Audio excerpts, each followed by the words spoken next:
Hey, thanks for joining me again. Today I'm sharing with you my thoughts and my final assessment on the Xero Shoes Z-Trek Sandals. So these are the thinner ones of the two. There's the Z-Trek and the Z-Trail. They're almost an identical sandal, except that the Z-Trek has just this dense 4 millimeter rubber sole basically, and the Z-Trail also has like a 3 millimeter of EVA, which is like that Crocs material on top, built into that to be like extra cushioning. And then there's a couple other minor differences, but they're almost the same sandal. So I've had these now for just over 3 years, and this will be, I believe, my fourth review on this channel. And I'm finally retiring them, and I'll tell you a few things that I've learned about them and that I've learned about sandals in general over the past 3 years in terms of design improvements. So some of the things that I'm going to tell you are things that I knew were going to happen, like certain stress points and wear points that I knew were going to happen from the beginning, and a couple of them are things that I, just didn't realize, or things that I guess are maybe to be expected. So first thing that's obvious about these is I finally retired them, because look at those holes right there on the soles. They finally wore through. I'm pretty sure I got my 5,000 miles out of them. Anyway, I definitely got my money's worth out of these. So here's a couple other things. So basically, one stress point to be expected is you can see how the webbing on this is tearing. This is actually a replacement strap that I replaced already because that was tearing through. Now it's happening again. That's kind of to be expected. Another thing that I saw in the beginning, here's an example of it.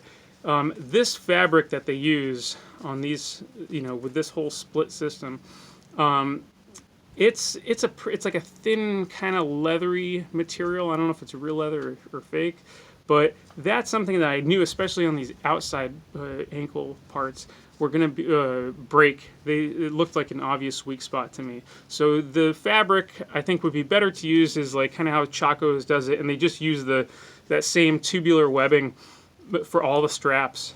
I think that's a much stronger fabric to use for those connection points. And that's what I ended up doing on both of my sandals. I just replaced them. On this one, I did it on both sides, or added those reinforcements. Well, I had to add those reinforcements because it broke on all those sides. So another little thing is the heel on just on one of them has split a bit. That hasn't really been that big a deal. Hasn't really affected any of the walking. This thing wearing super thin, and then the hole there, as it was especially gnarly in the summertime here, when the ground was really hot. If I would stand still, it would kind of burn the soles of my feet a little bit. So that was the thing that made me decide to finally, cut these things loose and move on. So anyway, another thing here's another point of failure is, here's another repair that I did on these. This is by the big toe on the left sandal. And so basically this was something that looked to me also like an obvious weak point on these sandals. This piece of rubber where the webbing goes through the sole. It's built in part of the sole. But you see how thin that is from there to there, and from here, from the inside of that slot where the lace goes through to just the edge of that's not a whole lot of distance. It's kind of a thin piece of rubber. And that, and I'll show you on this, when you hike in these, or walk in them at all, it's pulling on that, and it's distorting that. So that seemed like an obvious spot that was going to break, which it did on the left sandal. And I repaired it by getting this piece of, I forget what department it was in. I think it was in the plumbing department at Home Depot. I got this piece of rubber. I don't even remember what it was designed for. But anyway, I glued that with some shoe glue onto that spot. I just made it the same shape as that, and then kind of glued it on. I mean, it's already fallen apart twice since then.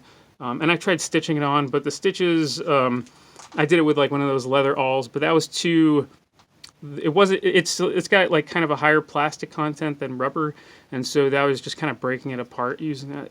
I don't recommend that. I would just do the shoe glue or Gorilla Glue or something like that next time.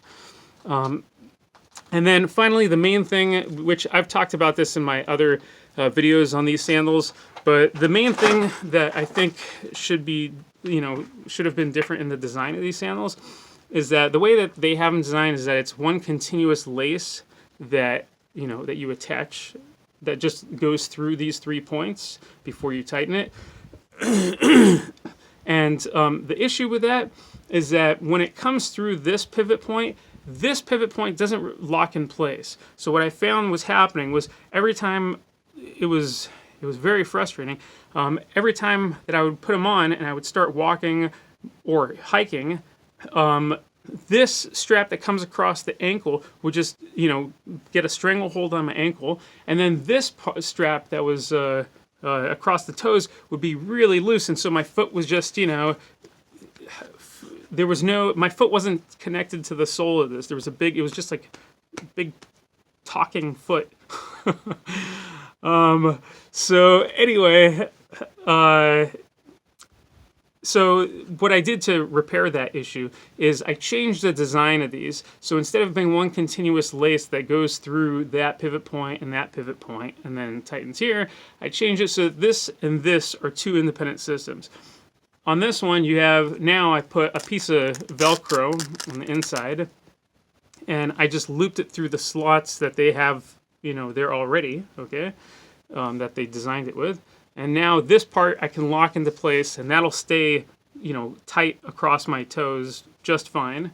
And then this part is another separate, independent cinching system.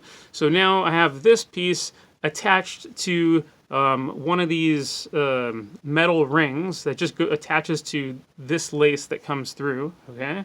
And I have that sewed down in place, and then, it just folds through this section just like how it normally would. And now I can tighten this however snug I want it to be, and I can lock this down so that my feet aren't talking. And it works exponentially better than how they designed it. I actually, in the very beginning, I contacted, the way I got all these parts to do these modifications was Steven, the owner of the company. I sent him one of these early videos about it, and he said that they didn't want to make the change, but he would send me the materials so that I could do it on my own if I wanted to. So that's exactly what I did. And I wish he, would heed the advice, because I think these sandals work way better, and it was free advice I was giving him on it.